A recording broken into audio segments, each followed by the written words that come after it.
ગાંધીનગર ખાતે રાજ્ય કક્ષાની પ્રથમ સ્વાસ્થ્ય પરિષદ 2025નો શુભારંભ કરાવ્યો। આરોગ્ય મંત્રી ઋષિકેશ પટેલે ગાંધીનગર ખાતે રાજ્ય કક્ષાની પ્રથમ સ્વાસ્થ્ય પરિષદ 2025નો શુભારંભ કરાવ્યો હતો।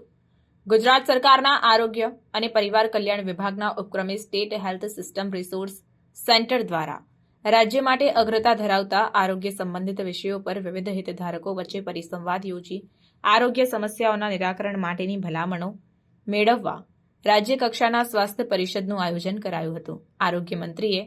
આ સ્વાસ્થ્ય પરિષદનો શુભારંભ કરાવતા જણાવ્યું કે સ્વાસ્થ્ય પરિષદ દ્વારા માતા આરોગ્ય, કુપોષણ, એનિમિયા તેમજ બિનચેપી રોગો સંદર્ભે સમાજના વિવિધ હોદ્દેદારો, ખાનગી તેમજ સરકારી હોસ્પિટલના વિષય નિષ્ણાતો વચ્ચે પરિસંવાદનો આ પ્રયાસ સરાહનીય છે। આશા બહેનોથી લઈને સુપર સ્પેશિયાલિસ્ટ તબીબોએ એક જ છત હેઠળ ભેગા થઈને સમાજમાં રહેલા આરોગ્ય વિષયક પડકારો પર ચિંતન અને મંથન કરશે અને તેના આધારે રાજ્ય સરકાર દ્વારા પરિણામલક્ષી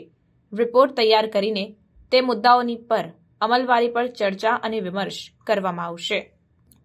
ઉલ્લેખનીય છે કે આ પરિષદમાં ધારાસભ્ય ડોક્ટર પ્રદ્યુમન વાજા, આરોગ્ય અને પરિવાર કલ્યાણ વિભાગના અગ્ર સચિવ અને રાષ્ટ્રીય સ્વાસ્થ્ય મિશનના ડાયરેક્ટરની ઉપસ્થિતિમાં માતા આરોગ્ય, પોષણ સુધારણા, કિશોરાવસ્થામાં એનિમિયા તેમજ બિનસંચારી રોગો જેવા વિષયો પરના અલગ અલગ 2 સત્રોમાં આરોગ્ય ક્ષેત્ર તજજ્ઞો, સ્વૈચ્છિક સંસ્થાઓના પ્રતિનિધિઓ, પંચાયતી રાજના પદાધિકારીઓએ ઉત્સાહભેર ભાગ લઈ આરોગ્ય ક્ષેત્રને અસર કરતા સામાજિક પરિબળો અને સમસ્યાઓના નિરાકરણ માટે તથા